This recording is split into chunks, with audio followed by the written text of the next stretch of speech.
নমস্কার বন্ধুরা, শঙ্করী কিচেনে সকলকে স্বাগত। আজ শেয়ার করব শসা নারকেলের তরকারি। সাদামাটা অথচ একটা তৃপ্তির খাবার। এরম তরকারি ঠাকুরের ভোগেতেও কিন্তু আপনারা নিবেদন করতে পারেন। গরমের দুপুরে একদম হালকা তরকারি, ঘরোয়া একটা রান্না আর খুব অল্প উপকরণে বেশ শান্তির খাবার। এই রান্নায় পেঁয়াজ রসুনের তো ব্যবহার হয়ই নি, জাস্ট কয়েকটা উপকরণ। আজকে রান্নার প্রধান উপকরণ হচ্ছে শসা।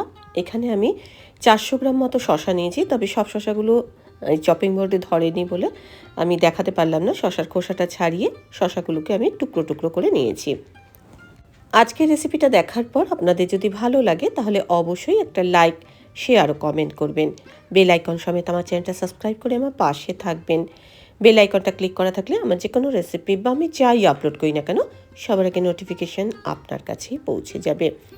শসাগুলো তো ডুমু ডুমু করে কেটে নিয়েছি। একটু পাকা ধরনের শসা নিলে সব থেকে ভালো হয়।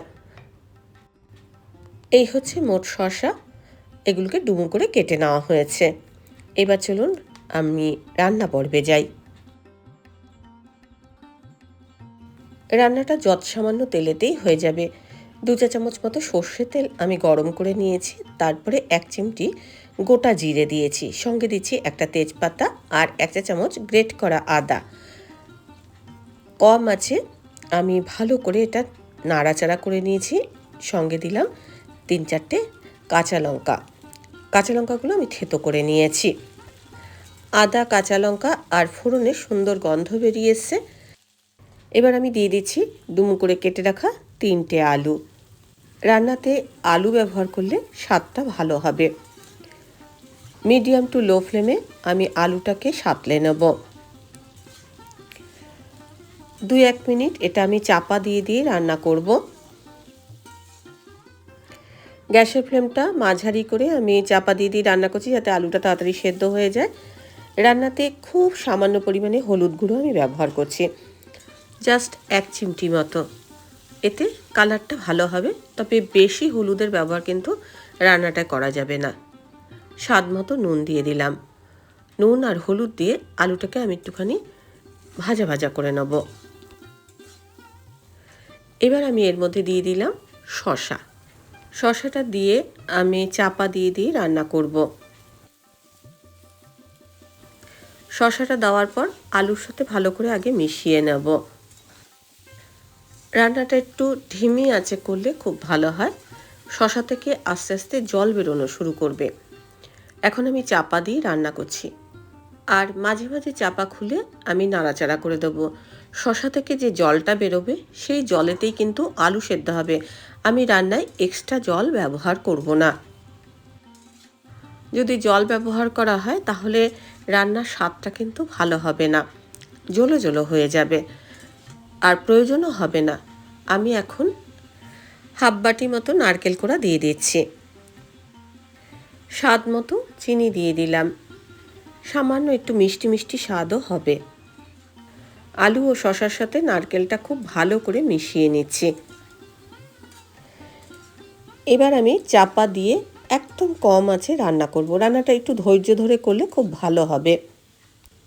যেহেতু আগেই আমার নুন দেওয়া আছে, তাই এর থেকে কিন্তু জল বেরোনো শুরু হয়ে যাবে। যতটা পরিমাণ শসা দেখছেন এটা মজে গিয়ে কিন্তু অনেক কমে যাবে। বেশ খানিকটা পর ফিরে এলাম। এখন দেখুন তরকারি থেকে জল বেরিয়েছে, আর এই জলেতেই কিন্তু শসা আর আলু নরম হয়ে গেছে। আলু ও শসা সেদ্ধ হয়েছে কিনা সেটা আমি একটু চেক করে দেখছি। একদম ভালোভাবে সেদ্ধ হয়ে গেছে। রান্নার প্রথম দিকটা আমি কম আঁচে করেছি, আর শেষের দিকে গ্যাসের ফ্লেমটা বাড়িয়ে করেছি। রান্নাতে মশলাপাতি সেরকম কিন্তু কিচ্ছু ব্যবহার করতে হবে না, জাস্ট নারকেলের স্বাদেতেই এই রান্নাটা ভালো হবে। এখন দেখুন একদম শুকনো শুকনো হয়ে গেছে, আর কড়াই থেকে এই যে নারকেলের তেল সেটা কিন্তু বেরিয়ে এসছে। ভালো করে আমি নাড়াচাড়া করে শুকনো করে নিয়েছি। একদম শেষে আমি 1 চা চামচ ঘি দিয়ে দিলাম। ভালো করে মিশিয়ে নিলেই রান্নাটা কিন্তু কমপ্লিট। এর মধ্যে অতিরিক্ত কোনো মশলা নেই।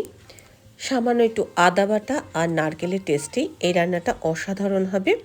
আর ঘিয়ের গন্ধ সঙ্গে নারকেল, এই কম্বিনেশনটা এর সাথে দারুণ ম্যাচ করবে। ডাল ভাতের সাথে এটা পরিবেশন করতে পারেন, রুটি দিয়ে যদি খান তাতেও ভালো লাগবে। একদম সিম্পল ঘরোয়া একটা রান্না। রেসিপিটা যদি আপনারা ট্রাই করেন অবশ্যই কমেন্ট বক্সে কমেন্ট করে জানাবেন আপনাদের কেমন লেগেছে। আর ভালো লাগলে অবশ্যই একটা লাইক দিয়ে দেবেন, প্রচুর প্রচুর শেয়ার করবেন। আমার চ্যানেলটা ভালো লাগলে অবশ্যই সাবস্ক্রাইব করে আমার পাশে থাকবেন।